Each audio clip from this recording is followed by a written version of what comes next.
Olá, caro estudante do Colégio Maria Estela. Tudo bem? Aqui com vocês o professor Márcio Araújo, professor de Geografia, de Atualidades.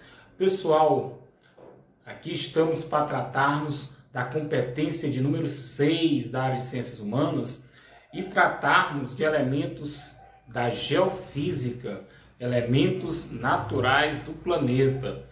Muito bem, caro estudante, quando se fala sobre elementos da geofísica, da geologia, da geomorfologia, envolvemos fatores da chamada terraformação. Muito bem. Então, pessoal, nessa nossa aula estaremos trabalhando fatores que envolvem a idade da Terra, a geologia, os elementos geofísicos e os fatores geomorfológicos. Então, professor Márcio, quando você fala sobre elementos, né, de idade da Terra, pessoal, a idade da Terra é medida principalmente por um elemento químico, o carbono 14. Esse elemento químico, o carbono 14, usa, né, elementos nucleares para determinar ciclos de 5.600 anos. A partir daí, se determina os milhões de anos geológicos do nosso planeta. E hoje, essa estimativa é de 4,6 bilhões de anos. Então, nosso planeta tem, né, em relação à questão da idade estimada com o uso do carbono 14, 4,6 bilhões de anos. Pessoal, usualmente sabemos que essa idade da Terra, a idade do nosso planeta, é medido em éons, eras, períodos e épocas. É a popular escala do tempo. Éons seria o maior compartimento do tempo. As eras, os períodos, as épocas. Hoje estaríamos vivendo no éon fanerozoico, vida visível. Na era cenozoica, que é a atual vida, né? No período quaternário e na época do antropoceno. Bem, pessoal, é a idade do planeta Terra. Essa idade nos deu diferentes tipos de rochas. Nós encontramos no meio natural 3 tipos de rochas: as rochas magmáticas, as rochas metamórficas e as rochas sedimentares. Pessoal, você vestibulando, as rochas magmáticas são as rochas, né, oriundas, né, da chamada terraformação, são rochas antigas, são rochas resistentes, são rochas impermeáveis. E essas rochas antigas, resistentes e impermeáveis, normalmente nas provas de vestibular aparecem como as chamadas rochas, como exemplo, a rocha magmática e, nesse caso, né, nós teríamos o basalto, que é uma rocha magmática vulcânica, e nós temos, né, o granito, que é uma rocha magmática também de origem vulcânica. Diferença: o basalto, pessoal, é o derrame magmático direto na superfície, em que os cristais não se dilatam, e esse derrame vulcânico direto na superfície também é conhecido como derrame basáltico. Logo, esse tipo de rocha, exemplo de magmático, né, basalto, é o local ou o tipo de rocha em que houve derrame direto na superfície. Pessoal, outro tipo de rocha magmática, também muito citado em provas, é a rocha magmática granítica ou granito. Tá? O granito é uma rocha magmática também de origem vulcânica, lógico, tá?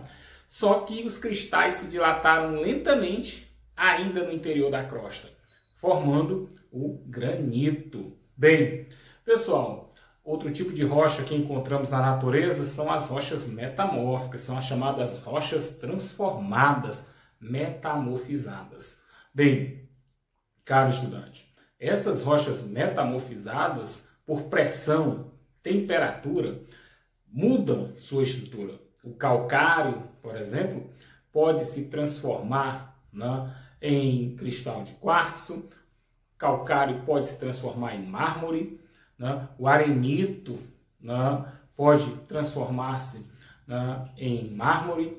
Então, esses materiais que fazem essa transformação são as chamadas rochas metamórficas, tá bom? Bem, pessoal, além das rochas metamórficas, o terceiro tipo de rocha que encontramos são as rochas sedimentares, menos resistentes, rochas mais jovens, né? Permeáveis, absorvem água com facilidade. Então, olha só as características, né? Bem diferente das rochas cristalinas, as rochas sedimentares como o arenito, o calcário e as estruturas fósseis. Fique atento, viu, aluno, né, do Colégio Maristela, pois, né, quando se fala de rochas sedimentares, muito se cobra nas provas de vestibulares. Se cobra o arenito, o calcário e as estruturas fósseis, porque esse tipo de estrutura, né, corresponde à rocha ou composição sedimentar.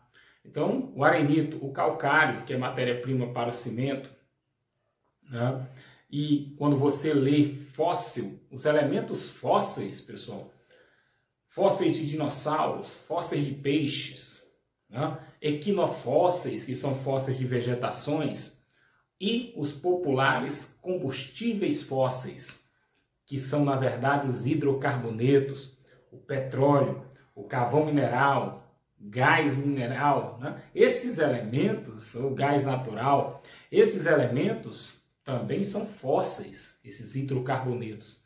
Geologicamente, são sedimentares, tá bom? Olha aí a dica.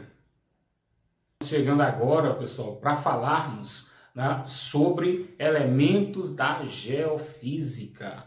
Pessoal, geofísica são fatores, né, de movimentos do nosso planeta, principalmente de fatores internos. Então, essa relação da geofísica, ela começa lá no início do século XX, quando Alfred Wegener, né, observou que a costa brasileira coincidia em encaixar com o litoral da África.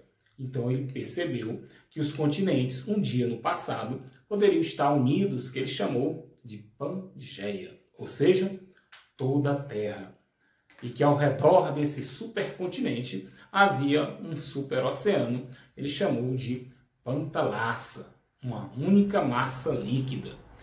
Caro estudante, essa teoria só seria comprovada nos anos 60, depois do início da corrida espacial. As imagens orbitais de satélites, observava-se a questão de que realmente um dia os continentes estiveram unidos há cerca de 220 milhões de anos, mas esse momento dos anos 60 já ficaram conhecidos como a comprovação da tectônica de placa, ou seja, do deslocamento das grandes placas tectônicas.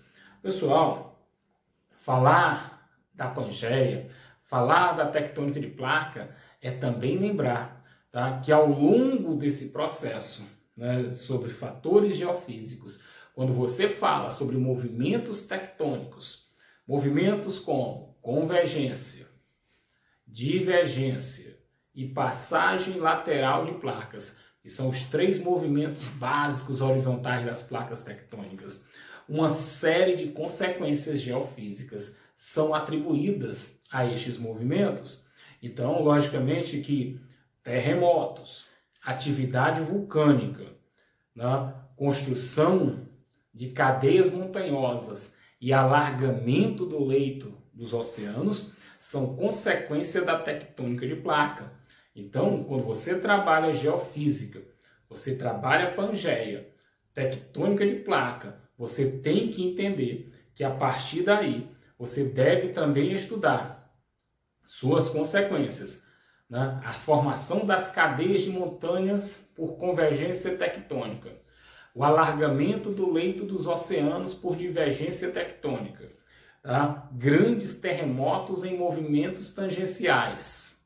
Tá? Além disso, fatores como, né, abalos sísmicos significativos, né, explosões vulcânicas, mega tsunamis, né, tudo isso aparece no que nós chamamos, pessoal, né, de atividade geofísica. Você, estudante, deve ficar muito atento, porque quando se fala sobre geofísica, né, dentro desse estudo de geologia, a geofísica envolve elementos internos do planeta, os fatores internos. Então, esses fatores internos são sempre lembrados quando se fala sobre os agentes do relevo. Então, professor, e esses agentes do relevo? Pois é, estudante, né, do Colégio Maristela, quando falamos sobre agentes do relevo, devemos entender, né, que essa dinâmica da natureza, que se chama agente dos relevos, tá? Olha só, são dois agentes. Nós temos o agente interno de construção, tá?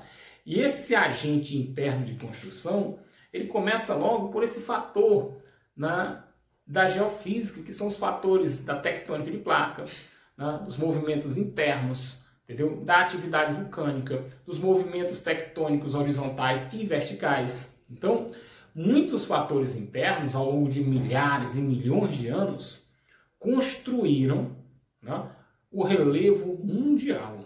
Então, temos ações internas que foram construindo esse relevo mundial ao longo de milhões de anos. Fatores internos. Preste atenção.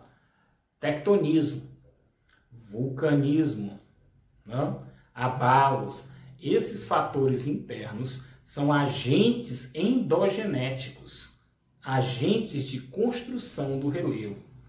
Porém, pessoal, ao longo de milhares de anos também, né, processos externos, ou seja, fatores que nós podemos identificar como fatores, né, exogenéticos. Esses fatores exogenéticos, pessoal, são fatores de superfície. E esses fatores de superfície, tá, estão ligados a fatores atmosféricos. Então, aquele fator externo é a mudança de temperatura, né, são os elementos climáticos, né, chuvas, entendeu? São os rios, né, a erosão dos oceanos e mares, deglaciares, derretimento da neve, né, que é o processo nival. Então, os elementos externos, eles são modificadores do relevo. E entre esses modificadores do relevo, pessoal, está principalmente o que nós chamamos de erosão. A erosão é o mesmo que intemperismo, é o mesmo que meteorização. Quando falamos sobre essa questão de intemperismo, nós temos três formas básicas. Intemperismo químico, que é a ação da água. Olha aí, a ação da água, fator de superfície. Tem várias formas erosivas da água. Nos vestibulares, os alunos, né, sempre são submetidos a elementos de erosão da força dessas águas. Tem a força de escavamento, mas, pessoal, tem também a questão química. Um desses fatores que são cobrados na prova seria, né, a dissolução dentro do intemperismo químico, viu? Dissolução é a água que penetra em rocha sedimentar, atravessa o arenito e calcário, né? E o que é que acontece? Ao atravessar arenito e calcário, né, carreia esses materiais para dentro de cavernas e faz gotejar no interior de cavernas bicarbonato de cálcio, construindo as estalactites e as estalagmites. Veja bem, fique atento, isso é intemperismo químico, um fator externo do relevo.